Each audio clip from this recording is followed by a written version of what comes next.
So, have you ever really thought about what makes a ghost story actually scary? I mean, it's not just the jump scares, right? It's that slow burn, that creeping feeling of dread. Well, today we're going to do something cool. We're going to take a really chilling highway ghost story and just pull it apart, piece by piece, to see exactly how that suspense is built. The story kicks off with this really powerful question. It takes something totally normal, like fog, and asks if maybe, just maybe, it's a curtain hiding secrets our minds just can't handle. Wow, I mean, what a way to set the mood. It immediately hooks you by making the ordinary feel, well, sinister. All right, let's dive in and see how this story crafts that feeling of dread. It all starts in Section 1, a happy family.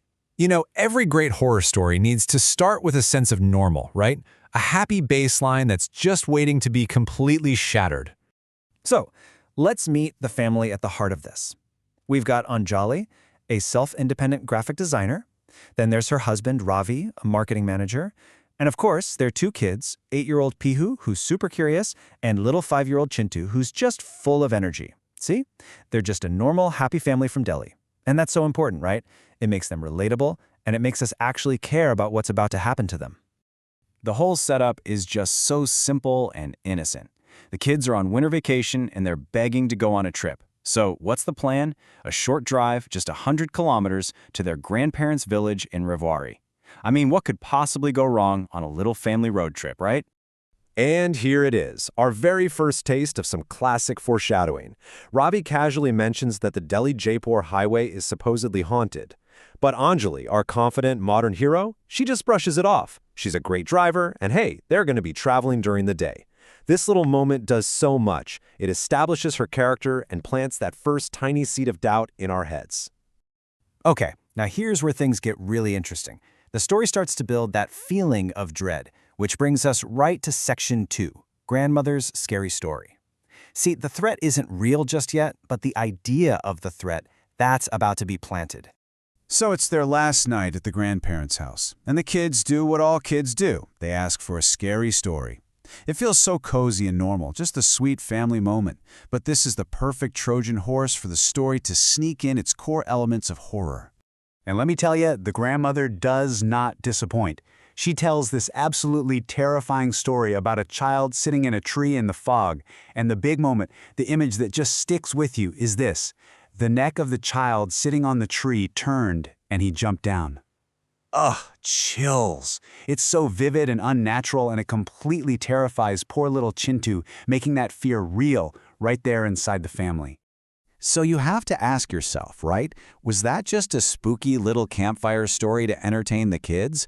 Or was it something more, like a deadly warning about what they were about to face on that very same foggy highway? It's such a brilliant way to prime not just the characters, but us, the audience, for the terror that's coming.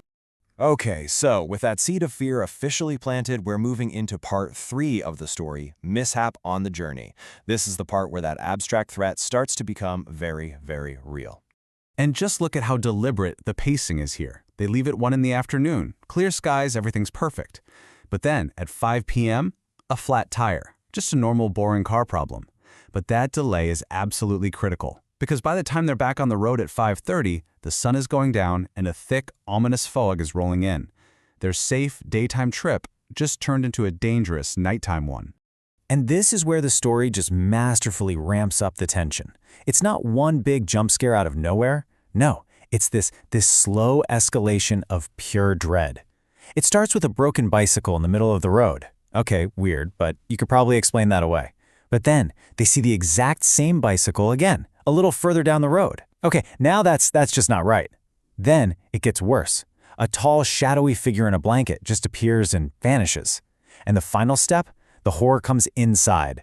A large, really strange handprint shows up on the inside of the passenger window. The threat isn't just outside anymore. It's in the car with them. This whole escalating nightmare pushes the family straight into the climax of the story. Section 4, The Fog's Terror. We have officially reached the point of no return.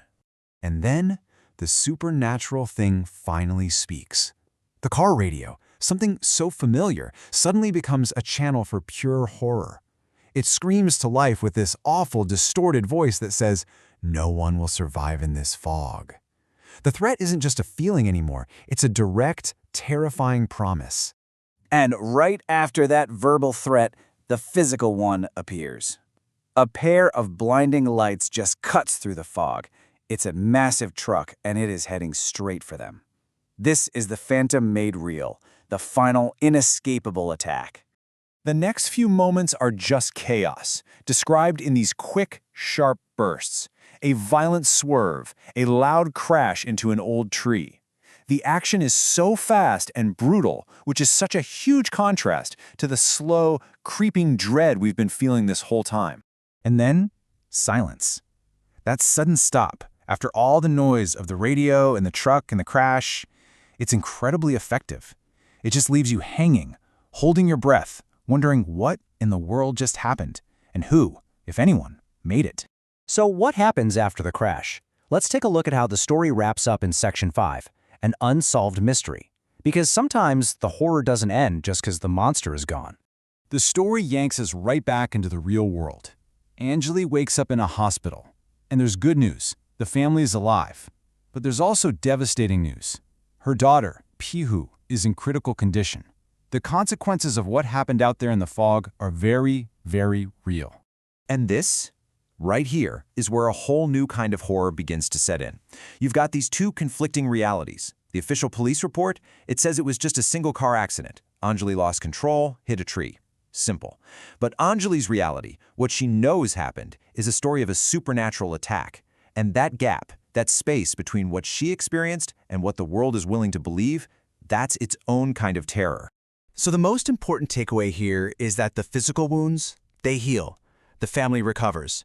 But Anjali is left with this deep psychological scar. She is completely trapped with the memory of something she can never, ever prove, and a truth that no one else is ever going to accept. The haunting isn't over. It's just changed form.